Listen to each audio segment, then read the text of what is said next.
রাধে রাধে বন্ধুরা, কেমন আছে সবাই? আজ আমি একটু বাড়িতে আলু শাক লাগিয়েছিলাম, তো আজকে আমি আলু শাকের তরকারি বানাবো। তো আলু শাকের তরকারি বানানোর জন্য আমি তো আলু শাকটা তুলে নিয়ে চলে এসেছি। এইবার আমি আলু শাকটা কেটে নেব। তো আমি এখানে আলু আর বেগুনটা নিয়ে নিয়েছি। আলু আর বেগুনটা দিয়ে চচ্চড়ি ভর্তা বানাবো। তো পাশের বাড়িতে কাজ হচ্ছে, তাই একটু টুকটাক শব্দ পাওয়া যাচ্ছে। তো আমি এইভাবে আলু শাকটা কেটে নিচ্ছি ছোট ছোট করে।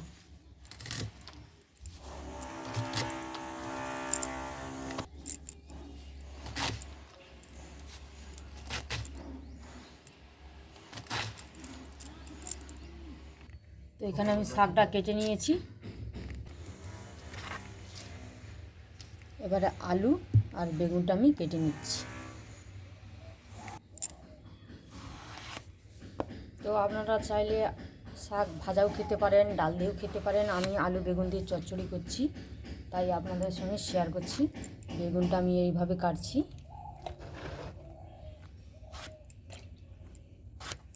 এইভাবে আমি ছোট ছোট করে বেগুনটা কাটছি। তো আলুটাও আমি এইভাবে কেটে নিচ্ছি, আস্তে আস্তে আলুর ছালটা ছাড়িয়ে নিচ্ছি।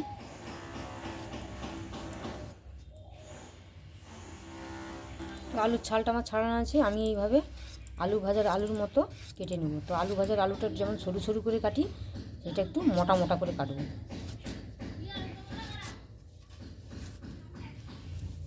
এইভাবে আমি কেটে নিচ্ছি।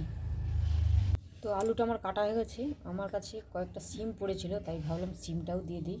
ভাবছিলাম বেগুন আর আলু দিয়ে করব, তো আমার হাতের কাছে সিম ছিল কয়েকটা, আমি সিম দিয়ে দিচ্ছি। তো সিমটাও আমি কেটে নিচ্ছি সরু সরু করে। এরকম পাতলা একটা আঁশ আছে,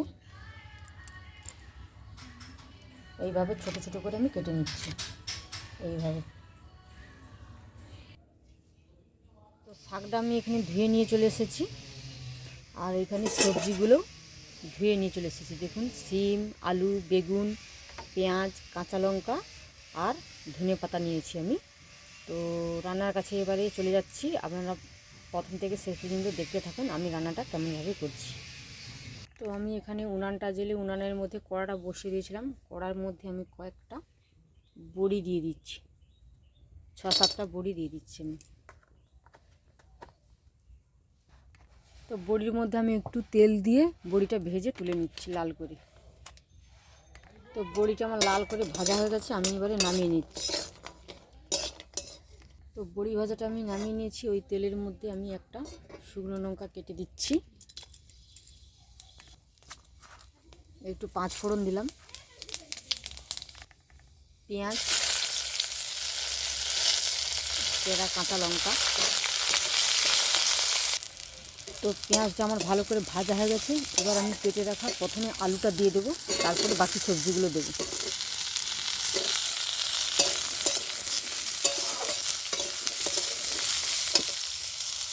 তো আলুটা আমার কষানো হয়ে গেছে। এবার আমি বেগুন আর সিমটা দিয়ে দিলাম।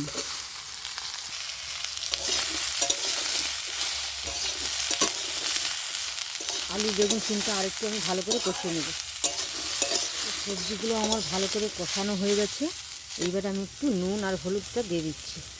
নুনটা আপনারা আপনাদের সবজির পরিমাণ দেখে নুনটা দেবেন। তো এবারে হলুদটাও দিয়ে দিলাম। নুন আর হলুদটা দিয়েও ভালো করে কষিয়ে নিতে হবে। তো সবজিগুলো আমার ভালো করে কষানো হয়ে গেছে। এইবার আমি ধুয়ে রাখা আলু শাকটা দিয়ে দিচ্ছি।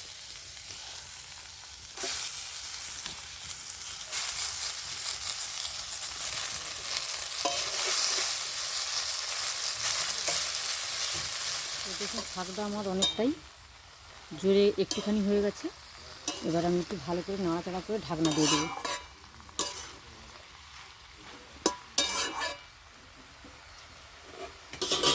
এইবার একটু আমি ঢাকনা দিয়ে দিচ্ছি। ঢাকনা দিয়ে কিছুক্ষণ রান্না হতে দেবো। তো ফিরে আসছি কিছুক্ষণ পর। তো ফিরে এসেছি কিছুক্ষণ পর, ঢাকনাটা খুলে আমি দেখতেছি সবজিগুলো আমার সেদ্ধ হয়েছে কি না। তো সবজিগুলো আমার 90% সেদ্ধ হয়ে গেছে। এবারে আমি ভেজে রাখা বড়িটা একটু হাত দিয়ে গুঁড়া করে রেখেছিলাম, সেইটা দিয়ে দিচ্ছি। তরকারিটা একদম ঝরঝরা হবে।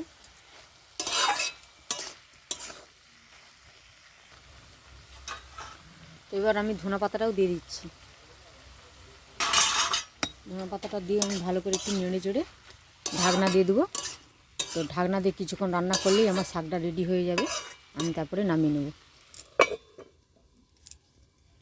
তো ফিরে এসেছি কিছুক্ষণ পর, আমি তরকারিটা দেখছি, তরকারিটা আমার রেডি হয়ে গেছে। তো নামানোর আগে আমি একটু চিনি দিয়ে দিচ্ছি। তো চিনি দিয়ে ভালো করে আমি নেড়ে চেড়ে নামিয়ে নিচ্ছি। শাকটা দেখুন আমার একদম ঝরঝরা হয়েছে। তো তরকারিটা আমি নামিয়ে নিয়েছি, এবার গরম গরম ভাতের সঙ্গে পরিবেশন করব। আপনারা এরকম আলু শাক, এরকম আলু বেগুন সিম বড়ি দিয়ে বানিয়ে খেয়ে দেখবেন, কেমন লাগে আমাকে অবশ্যই কমেন্ট করে জানাবেন। আর আমার রান্নাটা যদি ভালো লাগে আমার চ্যানেলটি সাবস্ক্রাইব করে আমার পাশে থাকবেন। রাধে রাধে।